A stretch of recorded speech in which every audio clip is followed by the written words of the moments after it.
আসসালামু আলাইকুম। ইনস and outs of English চ্যানেলের পক্ষ থেকে আপনাদের সবাইকে জানাই অনেক অনেক প্রীতি ও শুভেচ্ছা। যারা শূন্য থেকে ইংরেজিতে ভালো করতে চান, আজকের ভিডিও তাদের জন্য। এখানে ভালো করে ইংরেজি শেখার জন্য ধাপে ধাপে তীরচিহ্ন অনুসরণ করো। ইংরেজি শিখবে, যদি ইংরেজি শিখতে চাও তো এখানে প্রশ্ন, ইংরেজি শিখবে? ইয়েস। তাহলে এই দিক দিয়ে স্টেপ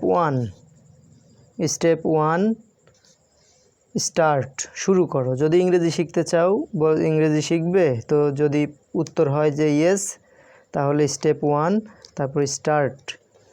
এখন এখানে স্টার্টের পরে শুরু করো, শব্দ প্রয়োগ করো। তো শব্দ যখন প্রয়োগ করো, যে কোনো একটা ওয়ার্ড প্রয়োগ করতে হবে। শব্দটি কি অর্থপূর্ণ? যদি ইয়েস হয় তাহলে স্টেপ টুতে চলে যেতে হবে। আর যদি শব্দটি অর্থপূর্ণ না হয় তাহলে বানান শুদ্ধ করো, পুনরায় শুরু করো, আবার স্টার্ট করো।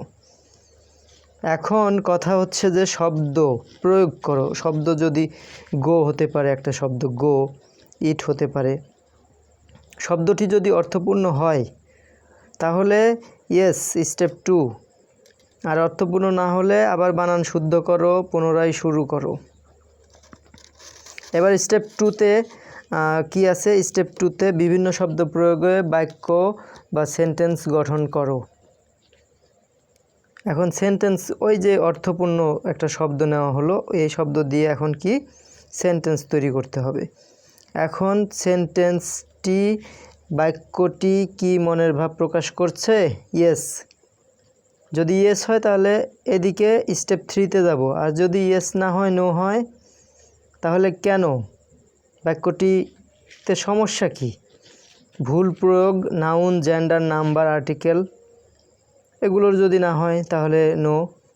আর যদি ইয়েস হয় তাহলে চলে যাব, প্রয়োজনীয় সংশোধন করে আবার চেষ্টা করো, বাক্য গঠন করো। আর যদি এইগুলোর ভুল না হয়, ভুল প্রয়োগ যদি ভার্ব বা টেন্সের হয়, সেই ক্ষেত্রে যদি ইয়েস হয় তাহলে আবার চলে যাব স্টেপ টুতে। আর যদি ভার্ব বা টেন্সেরটাও নো হয়, সাহায্যকারী শব্দের প্রয়োজন আছে কি? তো সাহায্যকারী ভার্বের যদি প্রয়োজন থাকে, এটা দিয়ে যদি ইয়েস, তার মানে এখানে হয় নাউন, জেন্ডার, নাম্বার, আর্টিকেল, না হলে ভার্ব বা টেন্সের ভুল থাকতে পারে, বা সাহায্যকারী ভার্বের প্রয়োজন হতে পারে। যে কোনো একটাতে ইয়েস করলে আমরা আবার স্টেপ প্রয়োজনীয় সংযোজন করো, আবার চেষ্টা করো, বাক্য গঠন করো। যদি মনের ভাব প্রকাশ করে, ইয়েস। স্টেপ থ্রিতে চলে যাব। স্টেপ থ্রিতে বাক্যটি কি শ্রুতিমধুর? যদি শুনতে ভালো লাগে তাহলে ইয়েস হলে সেন্টেন্স ছোট করে রাখবো। আর যদি ইয়েস না হয়, নো হয়, তাহলে সঠিক ব্যবহারের অভাব, কার, pronoun, adjective, degree, adverbs, prepositions, এগুলোর সঠিক ব্যবহারের অভাব। যদি ইয়েস হয় সঠিক সংশোধন করো, করে আবার বাক্যটি কি শ্রুতিমধুর? যদি ইয়েস না হয়, যতক্ষণ ইয়েস না হবে ততক্ষণ পর্যন্ত চলতেই থাকবে। তো এভাবে আসলে ধাপে ধাপে ইংরেজি শিখতে হয়। প্রথমে শুরু করে ওয়ার্ড দিয়ে বাক্য গঠন করা। বাক্য গঠন করতে গেলে বাক্যের মধ্যে কোনো ভুল ত্রুটি থাকতে পারে। তারপরে বাক্যটি যদি শুনতে শ্রুতিমধুর না হয়, সেই ক্ষেত্রে আবার সংশোধন করতে হয়। এভাবেই ইংরেজি শিখতে হয়, সেন্টেন্স বিল্ড আপ করতে হয়। আজকের ভিডিওতে দেখালাম কিভাবে শূন্য থেকে শুরু করতে হয়।